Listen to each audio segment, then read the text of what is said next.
आज हम जिस महान इंसान के बारे में बात करने जा रहे हैं, उनके पराक्रम को सारा जग जानता है। उनका नाम है श्री छत्रपति शिवाजी महाराज। उनका जन्म 19 फरवरी 1630 को पुणे के शिवनेरी किले में हुआ था और उनकी मृत्यु 3 अप्रैल 1680 हुई थी। लेकिन इस कार्यकाल में उन्होंने जो कार्य किया, उसका लोहा पूरी दुनिया मानती है। भारत के वीर सपूतों में से एक श्रीमंत छत्रपति शिवाजी महाराज के बारे में सभी लोग जानते हैं। बहुत से लोग इन्हें हिंदू हृदय सम्राट कहते हैं, तो कुछ लोग इन्हें मराठा गौरव कहते हैं, जबकि वे भारतीय गणराज्य के महानायक थे। छत्रपति शिवाजी महाराज का जन्म सन 19 फरवरी 1630 में मराठा परिवार में हुआ। कुछ लोग 1627 में उनका जन्म बताते हैं। उनका पूरा नाम शिवाजी भोंसले था। शिवाजी पिता शाहजी और माता जीजाबाई के पुत्र थे। उनका जन्म स्थान पुणे के पास स्थित शिवनेरी का दुर्ग है। राष्ट्र को विदेशी और आतताई राज्य सत्ता से स्वाधीन करा सारे भारत में एक सार्वभौम स्वतंत्र शासन स्थापित करने का एक प्रयत्न स्वतंत्रता के अनन्य पुजारी वीर प्रवर शिवाजी महाराज ने भी किया था। इसी प्रकार उन्हें एक अग्रगण्य वीर एवं अमर स्वतंत्रता सेनानी स्वीकार किया जाता है। महाराणा प्रताप की तरह वीर शिवाजी राष्ट्रीयता के जीवंत प्रतीक एवं परिचायक थे। आओ जानते हैं श्रीमंत छत्रपति वीर शिवाजी के बारे में। मुस्लिम विरोधी नहीं थे शिवाजी महाराज। शिवाजी महाराज पर मुस्लिम विरोधी होने का दोषारोपण किया जाता रहा है, पर यह सत्य इसलिए नहीं कि उनकी सेना में तो अनेक मुस्लिम नायक एवं सेनानी थे ही, अनेक मुस्लिम सरदार और सूबेदारों जैसे लोग भी थे। वास्तव में शिवाजी महाराज का सारा संघर्ष उस कट्टरता और उद्दंडता के विरुद्ध था, जिसे औरंगजेब जैसे शासकों और उसकी छत्र छाया में पलने वाले लोगों ने अपना रखा था। 1674 की ग्रीष्म ऋतु में शिवाजी महाराज ने धूमधाम से सिंहासन पर बैठकर स्वतंत्र प्रभुसत्ता की नींव रखी। दबी कुचली हिंदू जनता को उन्होंने भयमुक्त किया। हालांकि ईसाई और मुस्लिम शासक बल प्रयोग के जरिए बहुसंख्यक जनता पर अपना मत थोपते, अतिरिक्त कर लेते थे, जबकि शिवाजी महाराज के शासन में इन दोनों संप्रदायों के आराधना स्थलों की रक्षा ही नहीं की गई, बल्कि धर्मांतरित हो चुके मुसलमानों और ईसाइयों के लिए भयमुक्त माहौल भी तैयार किया।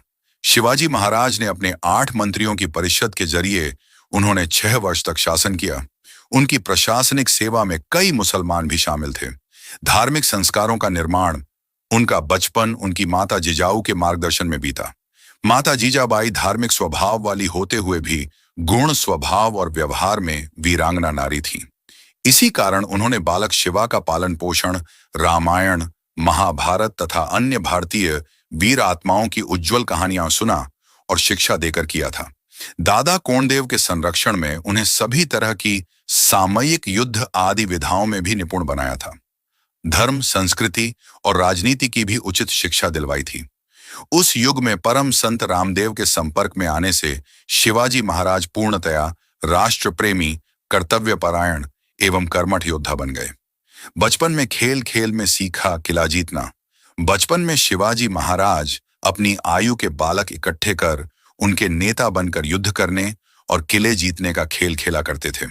युवावस्था में आते ही उनका खेल वास्तविक कर्म शत्रु बनकर शत्रुओं पर आक्रमण कर उनके किले आदि भी जीतने लगे। जैसे ही शिवाजी महाराज ने पुरंदर और तोरण जैसे किलों पर अपना अधिकार जमाया, वैसे ही उनके नाम और कर्म की सारे दक्षिण में धूम मच गई। यह खबर आग की तरह आगरा और दिल्ली तक जा पहुंची। अत्याचारी किस्म के तुर्क, यवन और उनके सहायक सभी शासक उनका नाम सुनकर ही मारे डर के चिंतित होने लगे थे। पत्नी और पुत्र छत्रपति शिवाजी महाराज का विवाह सन 14 मई 1640 में सईबाई निम्बालकर के साथ लाल महल, पुणे में हुआ था। उनके पुत्र का नाम संभाजी था। संभाजी 14 मई 1657, मृत्यु 11 मार्च 1689। शिवाजी महाराज के ज्येष्ठ पुत्र और उत्तराधिकारी थे, जिसने 1680 से 1689 ईस्वी तक शासन किया, तक राज्य किया। शंभूजी में अपने पिता की कर्मठता और दृढ़ संकल्प का अभाव था। संभाजी की पत्नी का नाम येसुबाई था। उनके पुत्र और उत्तराधिकारी राजाराम थे। बाल साहित्यकार छत्रपति संभाजी महाराज को विश्व का प्रथम बाल साहित्यकार माना जाता है। 14 वर्ष की आयु तक बुद्धभूषणम, संस्कृत, नायिकाभेद, सातशतक, नक्षिक, हिंदी इत्यादि ग्रंथों की रचना करने वाले संभाजी विश्व के प्रथम बाल साहित्यकार थे। मराठी, हिंदी, फारसी, संस्कृत, अंग्रेजी, कन्नड़ आदि भाषाओं पर उनका प्रभुत्व था। जिस तेजी से उन्होंने लेखनी चलाई, उसी तेजी से उन्होंने तलवार भी चलाई। छत्रपति शिवाजी महाराज की कई पत्नियां और 2 बेटे थे। उनके जीवन के अंतिम वर्ष उनके ज्येष्ठ पुत्र की धर्म विमुखता के कारण परेशानियों में बीते। उनका यह पुत्र एक बार मुगलों से भी जा मिला था और उसे बड़ी मुश्किल से वापस लाया गया था। घरेलू झगड़ों और अपने मंत्रियों के आपसी वैमनस्य के बीच साम्राज्य की शत्रुओं से रक्षा की चिंता ने शीघ्र ही छत्रपति शिवाजी महाराज को मृत्यु के कगार पर पहुंचा दिया। छत्रपति शिवाजी महाराज की 1680 ईस्वी में कुछ समय बीमार रहने के बाद अपनी राजधानी पहाड़ी दुर्ग राजगढ़ में 3 अप्रैल को मृत्यु हो गई। धोखे से जब छत्रपति शिवाजी महाराज को मारना चाहा, छत्रपति शिवाजी महाराज के बढ़ते प्रताप से आतंकित बीजापुर के शासक आदिल शाह जब शिवाजी महाराज को बंदी न बना सके, तो उन्होंने शिवाजी महाराज के पिता शाहजी को गिरफ्तार किया। पता चलने पर छत्रपति शिवाजी महाराज आगबूला हो गए। उन्होंने नीति और साहस का सहारा लेकर छापामारी कर जल्द ही अपने पिता को इस कैद से आजाद कराया। तब बीजापुर के शासक ने शिवाजी महाराज को जीवित अथवा मुर्दा पकड़ लाने का आदेश देकर अपने सेनापति अफजल खां को भेजा। उसने भाईचारे व सुलह का झूठा नाटक रचकर शिवाजी महाराज को अपनी बाहों के घेरे में लेकर मारना चाहा, पर समझदार शिवाजी महाराज के हाथ में छिपे वाघ नखे का शिकार होकर वह स्वयं मारा गया। इससे उसकी सेनाएं अपने सेनापति को मरा पाकर वहां से दुम दबाकर भाग गईं। मुगलों से टक्कर छत्रपति शिवाजी महाराज की बढ़ती हुई शक्ति से चिंतित होकर मुगल बादशाह औरंगजेब ने दक्षिण में नियुक्त अपने सूबेदार को उन पर चढ़ाई करने का आदेश दिया, लेकिन सूबेदार को मुंह की खानी पड़ी। शिवाजी महाराज से लड़ाई के दौरान उसने अपना पुत्र खो दिया और खुद उसकी अंगुलियां कट गईं। उसे मैदान छोड़कर भागना पड़ा। इस घटना के बाद औरंगजेब ने अपने सबसे प्रभावशाली सेनापति मिर्जा राजा जय सिंह के नेतृत्व में लगभग 1 लाख सैनिकों की फौज भेजी।